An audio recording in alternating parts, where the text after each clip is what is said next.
It's a beautiful Monday morning and it's a delight to be here on your screen. This is Cactv and we are right here. I'm just about to begin the newspaper review on Morning Dew. I am Moderator Dominic. Good morning to you viewers at home. As you all know, my name is Ola Tipo. Engineer Ola.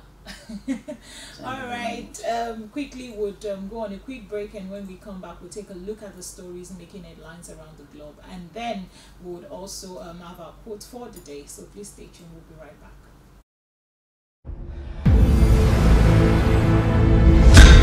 Cactv, igniting.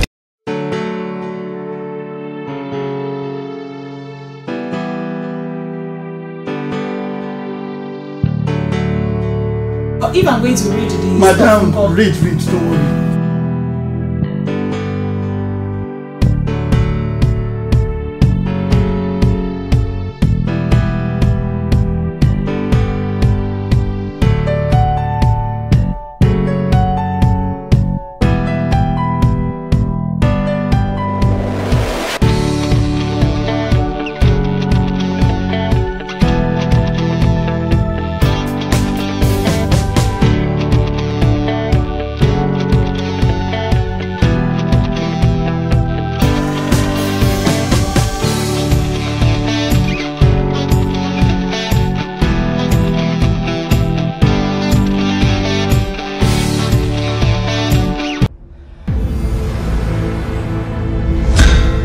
Cactv.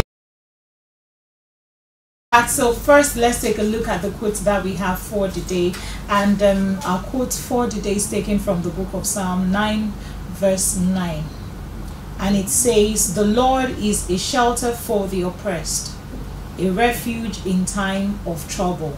I'll take that again. The Lord is a shelter for the oppressed, a refuge in times of trouble. So this is just to encourage us that no matter what you go through, just know that the Lord would continually be your shelter. He would give you strength. He will shield you from every trouble. So all you need to do is to cast your cares, cast your burden up to the Lord, because He cares and He will continue to care for you. All right. So quickly, let's dive right into the business of the day. So we'll be starting our review with the Punch newspaper. The first story says Plateau governor's removal. APC PDP clash as appeal court sack third opposition governor. The People's Democratic Party and the All Progressive Congress clashed on Sunday following the sacking of Governor Caleb Mutwang of Plateau State by the Court of Appeal sitting in Abuja. In a judgment on Sunday, a three-member panel of the Court of Appeal, led by Justice Elfreda Williams Dawudu, ordered the Independent National Electoral Commission to withdraw the certificate of return issued to Mutwang and issue a fresh one to Netawe Goshwe of the APC, whom the court declared as the valid winner of the March 18 governorship election. Mutwang was the third opposition governor to be sacked by the Court of Appeal within 3 days last Thursday. The appellant court nullified the election of another PDP governor, Daudu Lawal of Zamfara State, declaring that the governorship election in the state was inconclusive. Okay, so following that day, the same court validated the election of the Kano State Governor, Abba Kabir Yusuf, of the new Nigerian People's Party, worried by the serial losses suffered by their governors and lawmakers at the court. The PDP deputy legal advisor, Okechukwu Ozwaha, declared that the recent court judgments were not in tandem with the law. So that's the first story that we have from the Punch newspaper. So seeing that we have a governor that is being sacked within 3 days, and the sitting that was taken on Sunday. Now I'm wondering, do we always have sitting on a Sunday? Isn't this isn't this out of the box? Isn't this just coming from nowhere, seeing that we now have a country where sitting can just take place anytime? This is still the same sitting, that the same, you know, court that we hear that they are short of hands, but right now they have enough hands to make sittings on a Sunday. So Engineer Ola, I know that you have so much to say about this. What's your take? Well, that is for the Ministry of Justice to answer. That if the court has to sit on Sunday, normally we all know that Sunday is supposed to be holiday in Nigeria. Saturdays and Sundays people don't go to work. But when the court is sitting on Sunday, it has to do with the Ministry of Justice. They have to provide answer to that. So I do not have much to say on that. Though I'm surprised, you know, we are seeing new things that we cannot comprehend. So the best thing is to sit down and look. But talking about the judgment, you see, there's so many things to say about that. The PDP is now saying that the judgment was not in tandem with the law, because the court is removing PDP governors. So what do you expect PDP to say? The PDP will say, oh, we do not accept the judgment. We'll have to go further to the Supreme Court, if there's a position for that. And also, APC will have another thing to say, that, oh, the judgment is okay. But when you look at it, nowadays in Nigerian, that is, let me say, the tribunals, that is the talking about election petition, there are two things they talk about mainly: technical things. And most of the judges, they follow technical things when they're pronouncing their judgment. In the case of these three politicians, these three governors that were removed, they based the argument on technicalities. One of the arguments was that at the permanent level, there is a court sitting in Jos that stipulates that you have to, you know, hold your Congress in all the categories of governance. You have to hold your Congress in the state level, in the local government level, and the world level. The party did not comply with this at all. That is the main reason why the opposition has to take the winner to the court, that okay, he was not duly elected by his party. Though we have added that if you belong to a political party, that is when we can now say, oh, this party, you are not the successful candidate, no, to conduct the election. That is to be elected or to become the governor or whatsoever. But from another party, we've added from the court that from another party you don't have any say in the other political party. But this is what we are witnessing now. That I could remember that when a party was a candidate was saying that, oh, in the other party, that Shettima was not qualified to contest the election because of dual nomination. Then the court said, no, you do not belong to that party, particular party, so you don't have much to say on that party. It has to be within the party that people can raise queries on that subject. The same thing is coming up here now, that in another party, somebody is now saying, oh, this governor was not duly elected by the party. He was not sponsored by the party to participate in that election. But the court is now judging that, okay, on technical notes, there was a court that earlier ruled that, High Court judgment that, okay, there must be Congress in the state level, in the local government level, and the world level. And the court order was not followed. So based on this particular point, the governor was disqualified. That you did not win this election. That they have to withdraw the certificate from his hand and give it to another candidate. So you can see this based on technicalities. And this is one thing the politicians have to take care of. If you want to contest any election, make sure that you take care of your technicalities, so that this will not be judged against you. Because if you don't take care of your technicalities, that okay, am I duly qualified to contest this election? Take that into consideration. And all the questionnaires that were brought about, that were raised by INEC, you have to follow it. Otherwise, such thing like this will occur. We are just learning more about Nigerian politics. But to the opposition party, they are saying, oh, APC wants to force themselves or not. While APC is saying no, we are not doing that. You have to following the rules. You have to pay the court order. I remember when Obasanjo was in PDP, many states fell under PDP. Only Lagos was remained. All the states in the southwest, except Lagos State, and all the states in the southeast and south fell to PDP. Nobody complained. But now, because what is happening now, people are now saying, oh, it is because APC is ruling. That is why APC president and ABC executive powers are now trying to overturn the election result and give the governorship to their candidates. Well, if you look at the story, it's not far-fetched, because I'm sure if it was another party who was right there or seated right there, or if it was the first governor who was there, if it was actually an APC person, I'm sure this will not come up. They won't even see the flaws, let alone wanting to remove him from the seat.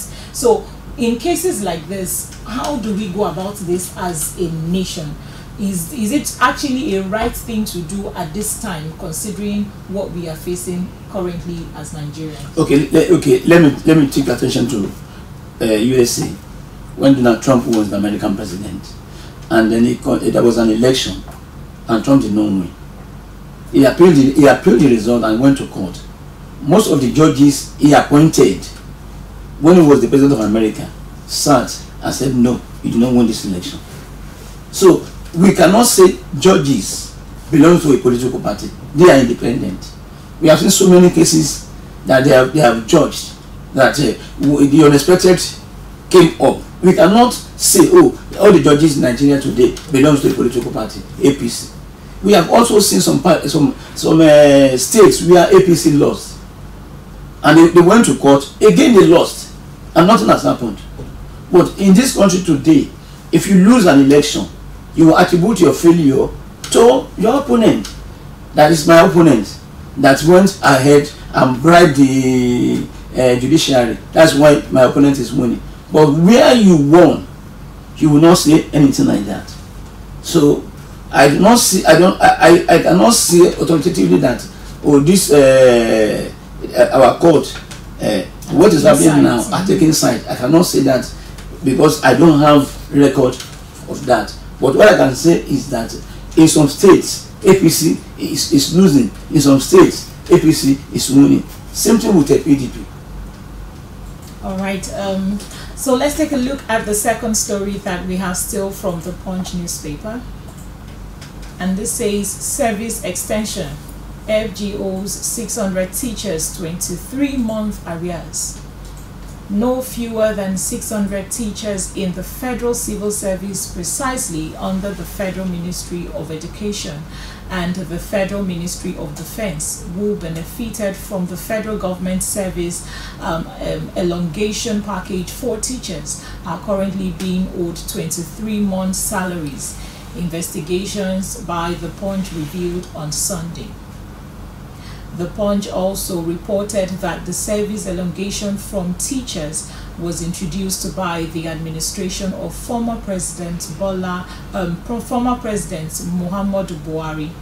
The beneficiary teachers are in some of the nation's unity schools owned by the military and paramilitary.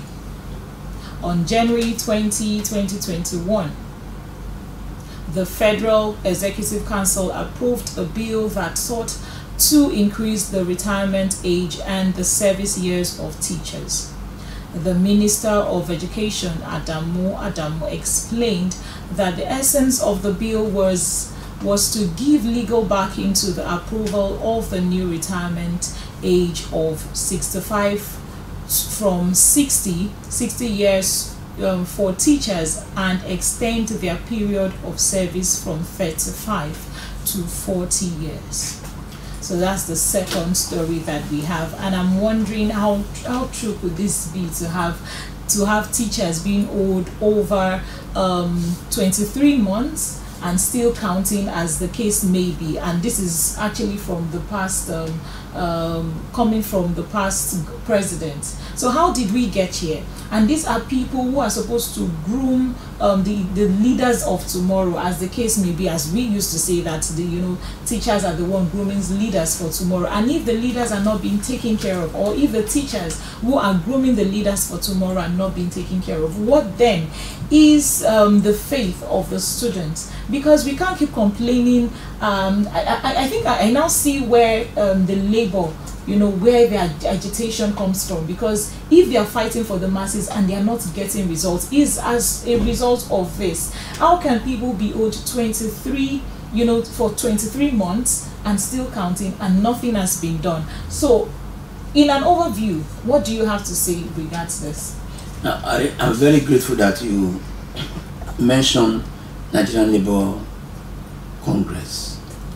I've been saying it severally, and I've been saying it many times, that this Labour Congress, they are not fighting for the masses as they are supposed to be fighting. An example is this: teachers, they are under Labour. And it's not only when there's hike in petroleum price that you fight, that you say, okay, we want to demonstrate. What about teachers? Now, there's no society you can build without education. And when you are talking about education, you need teachers. In those days they will say teachers, the world are in heaven. It's not so. Again, when you hold teachers, psychologically he can't perform his duties. Because they're not teaching in heaven, they're actually teaching here. Yes, because they have to follow curriculum. And what do you expect from a teacher who is starving, who is hungry? So I think the government should have to do something about this. It also brings me to my younger brother is currently at home because they were on strike. So, and he said that because of this, because the lecturers are being owed for their salaries, because of that they've not been teaching them. So and you just find a lecturer come to the class and just tell you, go and read this, because we don't have time, because they've not paid them. So there is nothing to encourage them to want to do more, to put in their effort to making sure that the students actually learn and also get knowledge from whatever they are teaching them or impacting. So I really look forward to our president coming into this and making sure that this is being sorted out, because we need to have a better leader, people who would lead and teach our pupils. But you see, there's another, there are two sides of the coin. Okay. Another thing is that most of the teachers are not really doing their job. I can remember when Clinton became American president, the first thing he did was to evaluate the teachers. There should be maybe 1 term or 2 terms in annual leave for teachers' examination to examine the teachers, that this particular teacher is really qualified to continue teaching or not. When you evaluate the teachers, you'll be able to know who is qualified and who is not qualified, because the government may be saying most of the teachers, because I witnessed some, they go to school. When you go to Ministry of Education, in some states I don't want to mention, you see them, they sell gari, they sell bonfita, they sell bread, they sell everything in that office. Well, in that regard, it is not the fault of the teachers. It is the fault of the supervisors, people who are putting them there. And do not forget, we are in a country where people get jobs based on the fact that they know somebody who knows someone. So not based on merit, because if it's based on merit, you go through the normal procedure. You won't get to class and you find, especially in our government schools, when I did my IT, then it was in a primary school, and it was really nothing to write home about, because you see teachers, they'll just come to the class. If they manage to teach a subject for that day, they've really done well. There are days they will just come, the next thing they are going to the next staff office, they will gist, and then by the time it's I quickly want to go and do a delivery. And this is because things are not being done rightly. And even those who are teaching, they do not even know what they are teaching. They can't deliver. So when the IT student comes, we are always the one doing the major work. And the moment you say you are taking permission, they won't allow you, because they know that you are helping them a whole lot. So it is not from the teachers. I feel is the government not also doing their duties. Because if you have teachers, we are supposed to have supervisors going around the schools, going to schools to check. if they are actually doing their work. And I remember then, you see them when they realize that an inspector is coming, you see them, they will now start packaging, tidying up the things, making sure that the admin of the school would actually inform them that they are coming today, or they will now be on their best dressed. They would clean the school, tell the pupils to make the board look nice. But that is what we face. So it is not the fault of the teachers. So it is actually from the government not paying attention. That is from the Ministry of Education. Exactly. So they are not paying attention to the things that they need to. So if that is being done, I am sure that we would get the best. You can't be paying somebody and then you are not looking forward to their delivery. You see, we've severally spoken about monitoring. Government will propose a policy, and when the policy is being implemented, there will be no monitoring. They don't follow up. And when you don't, even whatever curriculum you give to the Ministry of Education, that okay, this should be the secondary school curriculum, when it is not being monitored, this is what will happen. So then at the end of the day, you'll be complaining that the government is not receiving anything. Okay, how many students do we have in Nigeria today? How many of them have become beneficial to the federal government of Nigeria? You can't keep track of that. And most of them, when they finish their education, they move out of the country because they realize that the government is not doing anything about them. And yet, Ministry of Education is saying government is going on lots of salaries. Are you doing what you are supposed to do? So the government must have monitoring. Monitoring are there, but they are not doing their job. They should be able to monitor educational policy in the country and see if it is effective or not. All right, so lastly, we'll take a look at the last story that we have from the Punch newspaper. And this says, Adeleke backtracks on acting CJ APC North's governor. The drama around the suspension of Osun State Chief Judge Justice Adepele Ojo continued on Sunday with Governor Adedamola Adeleke denying appointing an acting CJ to replace Justice Ojo.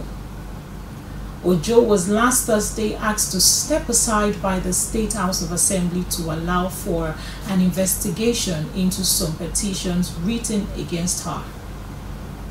On the same day, spokesperson of the governor, Olawale Rasheed, in a statement sent to journalists in Osogbo, said Adeleke had approved the appointment of Justice Olayinka Afolabi as acting CJ in the place of the Ojo.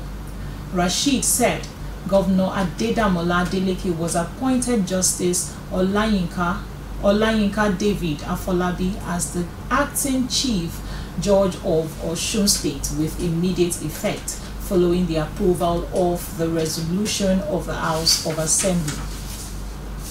In another statement, Rasheed said the Deputy Governor, Kola Adewusi, would perform the swearing-in ceremony of Afolabi, who is next on the order of seniority, the following day being Friday.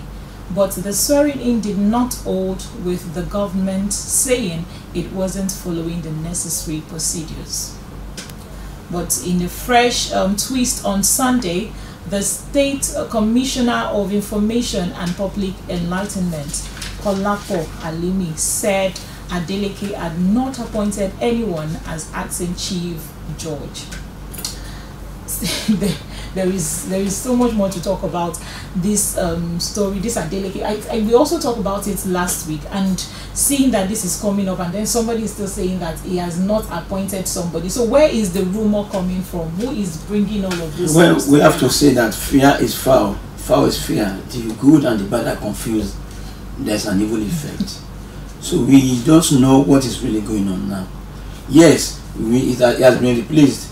Yes, it has not been replaced. So which one do we hold? Let us wait and see how what will it unfolds over time. How it will unfold over time. But as of now, we won't be able to say anything. Either it's still in service or not, we don't know. And another person has been sworn in. We don't know. So time will tell. We'll wait and see. All right, quickly, we'll go on a quick break, and when we come back, we'll take further look at the stories making headlines from Vanguard and then The Sun. Please stay tuned. We'll be right back shortly. Cactv, igniting the apostolic fire.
Cactv, igniting the apostolic fire.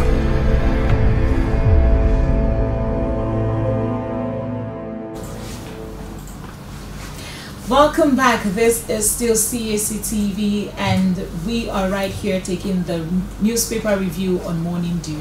Okay, so now we're about to take a look at the stories making headlines from Vanguard newspaper. And the first story making headlines from Vanguard says Supreme Court rumble in judiciary over nomination of justice. The nomination of 22 justices for Supreme Court appointment is raising the dust in the judiciary. This is because some senior serving and retired justices are at daggers drawn over the list released by the Federal Judicial Service Commission (FJSC) last Thursday. A senior justice told Vanguard that President Bola Tinubu may be heading towards direct confrontation with a wider sector of senior members of the Nigerian bench, saying that never in the history of Nigeria has appointment of Supreme Court justice been this politicized. Another justice said the case of North Central Zone where the son of a former Chief Justice of Nigeria, CJN, was slated as a priority, while a senior jurist with over 15 years experience in the Court of Appeal is placed as reserve, is controversial.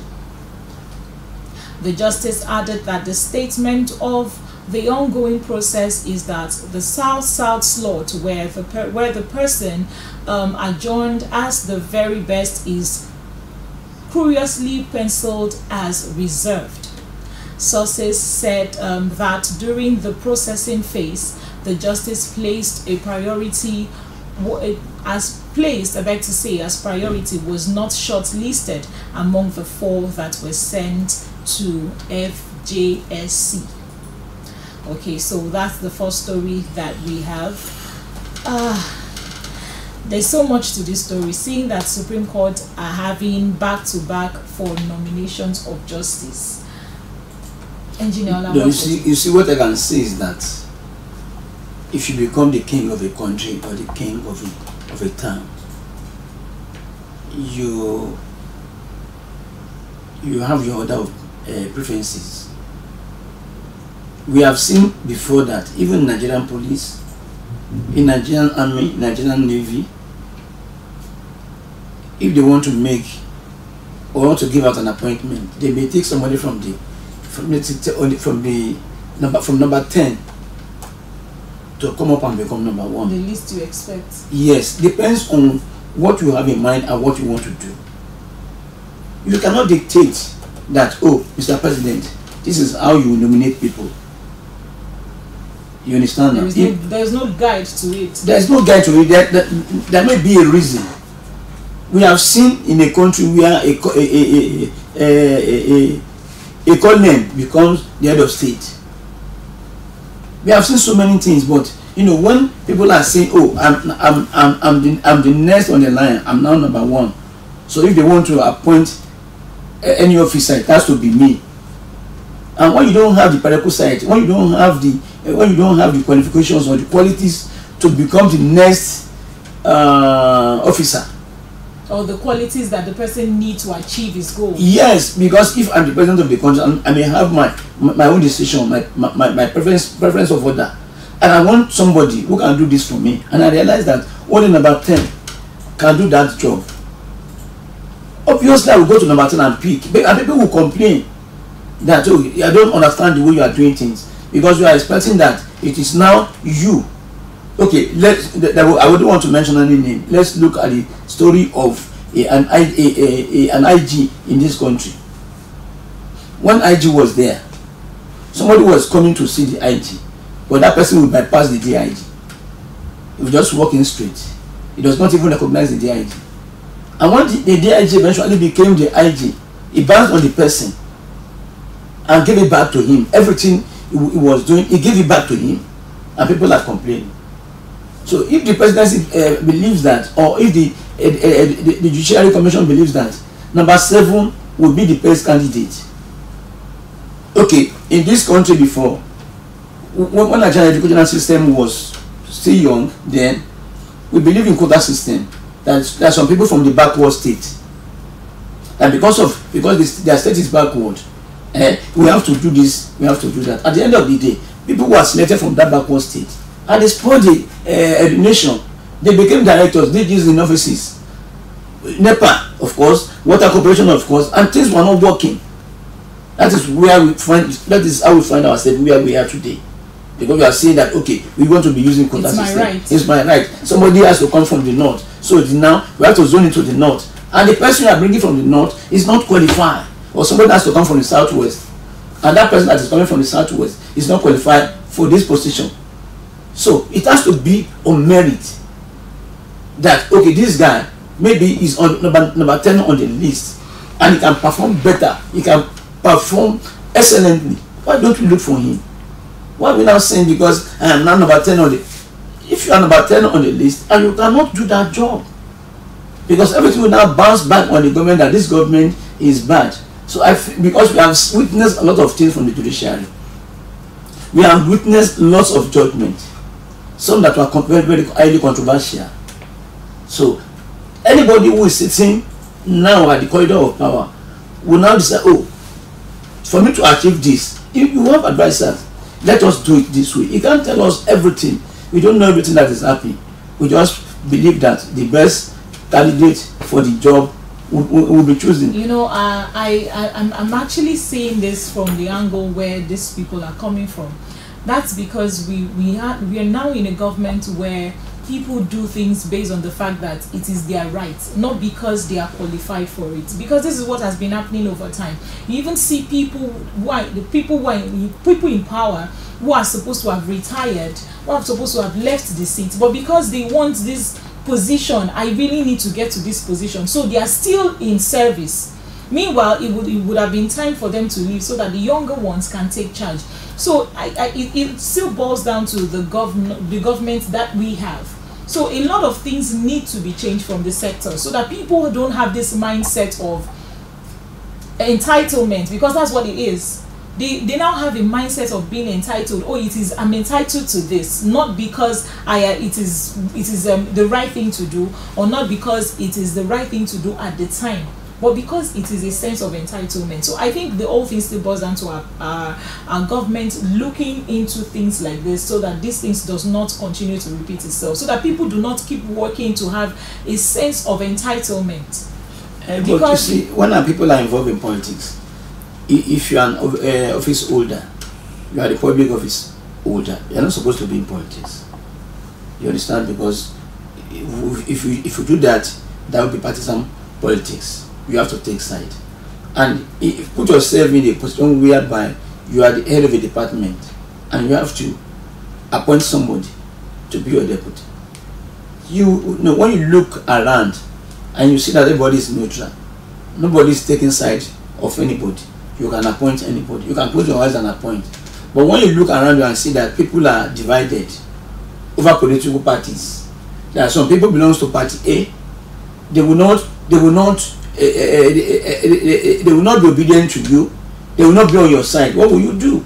This thing, everything is wrong. Because before you now select anybody, you will not select your enemy. Of course, you have to select somebody who will be loyal to you. Exactly. But when you examine everybody, you realize that this one belongs to this caucus, and this caucus. It will now become difficult for you. And if you want to excel in what you are doing, you have to pick somebody who belongs to your caucus. So now we are now saying we are bringing out the argument openly when we know we are all guilty. You are taking an office tomorrow, and you know that I'm your enemy, that I don't always support you. Will you appoint me? You will not appoint me. So it is because the whole system is wrong, and there's nothing anybody can do. I can't say anything about that because I do not belong there. I don't know what is really happening in the inner caucus. I do not know. There must be a reason why, okay, this man who is the next in line is not being given the position. I don't know the reason. But the person who is selecting knows what he is doing. That if I don't select people who are in my camp, I may be doing a wrong thing. That is what I see to that. Until when we now stop this, that everybody, even in the police, in the military, everywhere, everybody is a politician. When we stop that, then people can do their job without relying on anybody, because without believing in godfatherism. Exactly, because what I see here is just people having, these older ones having a sense of entitlement. I am entitled to this, I am entitled to take this, it is my time, it is my turn. Oh, may God help us. Okay, diving right on, let's take a look at the next story. This says inflation, declining demands triggers 20% fall in food, beverage and beverage production. Manufacturers of food and beverages have reduced production by 20% following declining demand from consumers as a result of persistent rise in prices, inflated in further rise in food inflation rate to 31.52% in October. The fall in demand has also made it difficult for those manufacturers to sell finished goods in their stock of unsold finished goods rose by 34.03% year on year, also to 78.82 billion in the 9 months ending September 30, 2023. You can also recall that the inflation rate in Nigeria has been on a constant increase, rising by 5.95 percent points to 26.72% in September 2023 from 20.77% a year ago, triggered by various factors including high energy demand, high energy cost, insecurity, especially in the farming community in Nigeria, Russia-Ukraine war, amongst others. Besides, the pump price of petrol, otherwise known as premium motor spirit (PMS), has risen by 127.8% this year alone, from 257.12% per liter in January. The average this was in January 2023 to an average of 560 naira per liter in September. All this combining the pressure consumers' wallets and undermine their purchasing power. Okay, so this inflation thing has really affected a whole lot of sector as far as production is concerned and as far as sellers and consumers are concerned. So seeing that this is coming up or making an headline is not a news at all, because we are all in this together. So what exactly is the way forward to this, Engineer Ola? Well, the way forward to it is for government to work on inflation. How the government will be able to reduce inflation that is rising constantly in the country. That, I think, that is the main solution to the problem. And then what are the causes of this inflation? There are two main factors. One of the most important factors is the exchange rate. And when you want to talk about exchange rate, you have to go back again to the government. When you continue borrowing money, it will get to a stage you become insolvent. That is, you won't be able to stand on your 2 feet again. You won't be able to formulate your own policy because your lenders will give you certain conditions which you have to obey. When you go out to borrow money, they will tell you, IMF will tell you, you have to devalue your currency, your naira. When you devalue your naira, that means goods that are coming to the country becomes more expensive. And also manufacturers in the country, they rely on so many factors. Number one, talking about energy cost. Because you have devalued your naira, the cost of energy in the country will rise. And when the cost of energy rises up, cost of production will rise. And because of this inflation, there is no money. The purchasing power of Nigerians becomes so meager, little. So when you produce goods and you are unable to sell because there is nobody coming to buy from you because they don't have money, what happens? So this is what is happening now.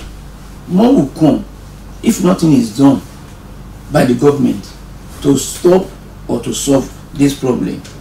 Another thing again that is causing the problem is when the exchange rate is not on the lower side, is rising. The same thing again, we are talking about crude oil. We produce oil in the country and we're supposed to be making money from the crude oil, but you realize that most of the fuel that is in Nigeria today are imported.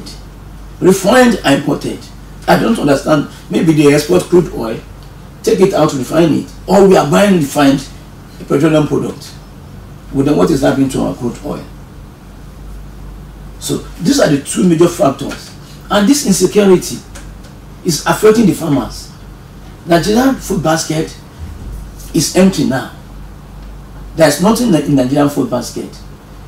If we have to import garri from Cote d'Ivoire, what do you expect?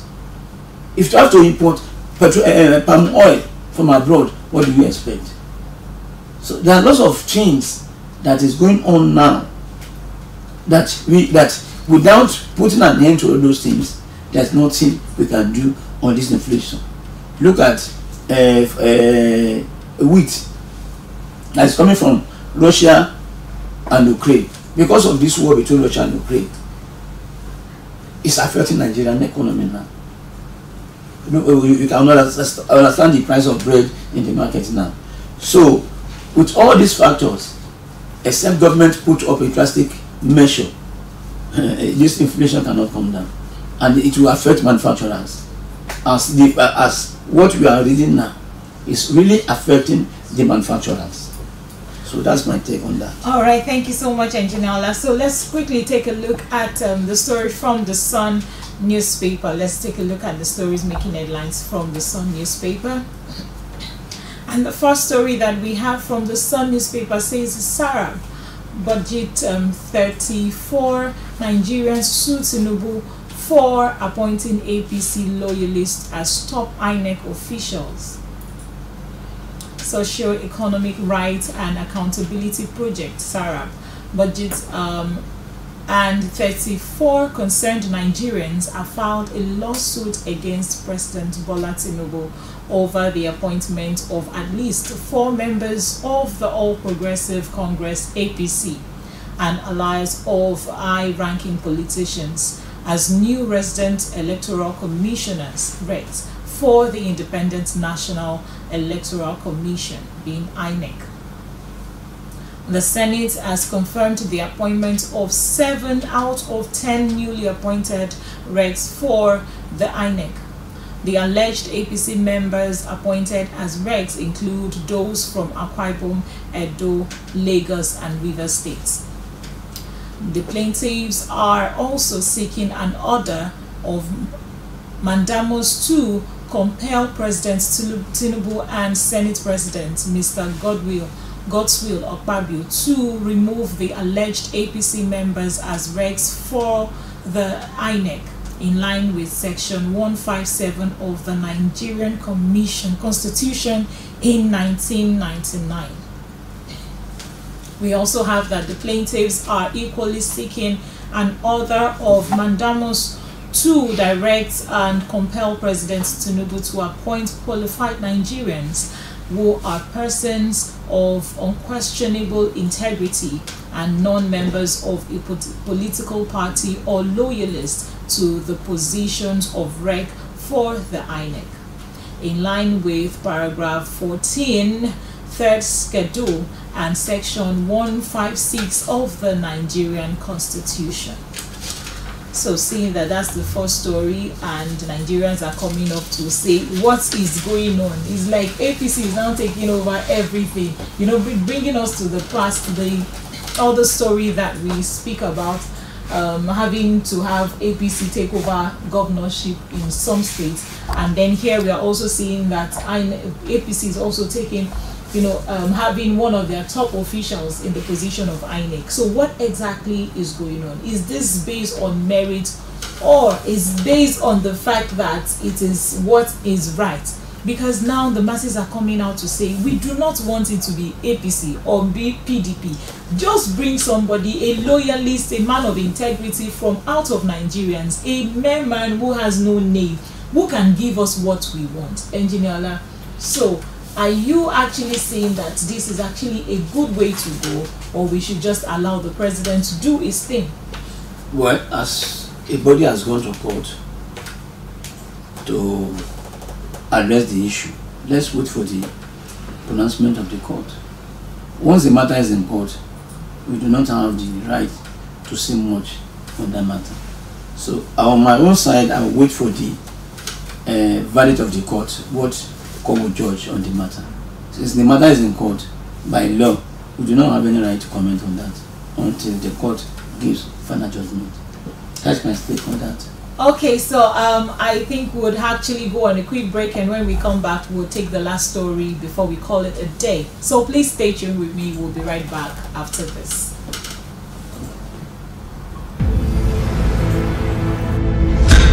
Cactv, igniting the apostolic fire.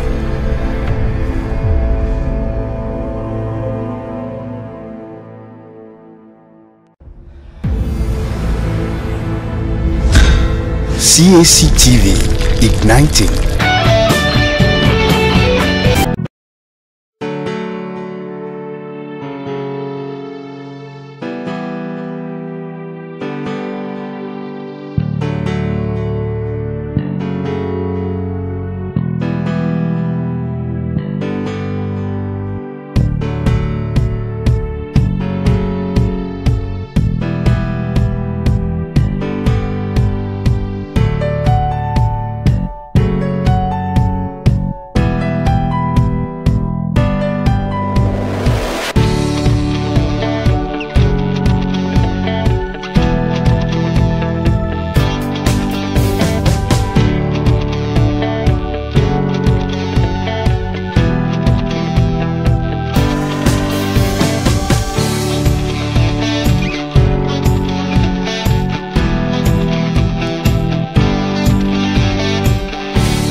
Cactv, igniting the apostolic fire.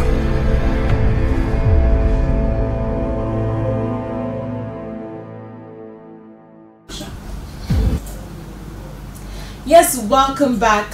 So we will be calling it a wrap, but before we do that, let's take the last story from the Sun newspaper, and this says inaugurates 58 new sands November 27th. Chief Justice of Nigeria CJN Olukayode Ariwola will on November 11 swear in 58 new senior advocates of Nigeria (SAN) as part of the programs lined up for the 2023/2024 legal year of the court. The elevation of the 58 legal practitioners to the prestigious rank of SAN was approved by the Legal Practitioners Privilege Committee (LPPC). The LPPC, under the chairmanship of the Ariwola, took the decision at its 159th plenary on October 12, 2023 in Abuja. Chief Registrar of the Supreme Court and LPP Secretary Ajosaki Bello said the new SANs were appointed as a mark of excellence for distinguished advocacy and academic contributions to legal practice. Besides the inauguration of the new silk, the CJN will deliver an address that would highlight the performance of the Supreme Court in a particular and the Nigerian judiciary in general in 2023/2020. Okay, so that is where we'll call it a wrap on today's section. But before we sign out, Engineer, what do you have to say to this? For me, it's actually a good thing that we have this inauguration, being planned ahead of time. That will be coming up in 2022/2023 legal year. What's your view? It's a good thing that for somebody who is working hard, to be given the next step of ladder to take is a very good thing.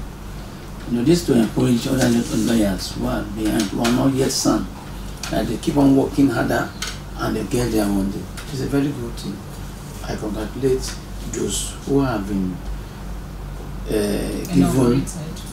given the position of the son. Now many success that will come their way in life. Amen. All right, this is where we'll call it a day on today's segment of newspaper review on Morning Dew. Thank you so much for being a great part of this section today.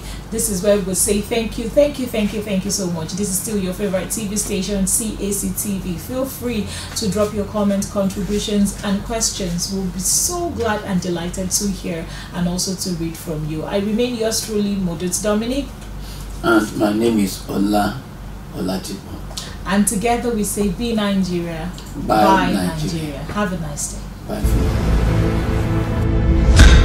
Cactv, igniting the apostolic fire.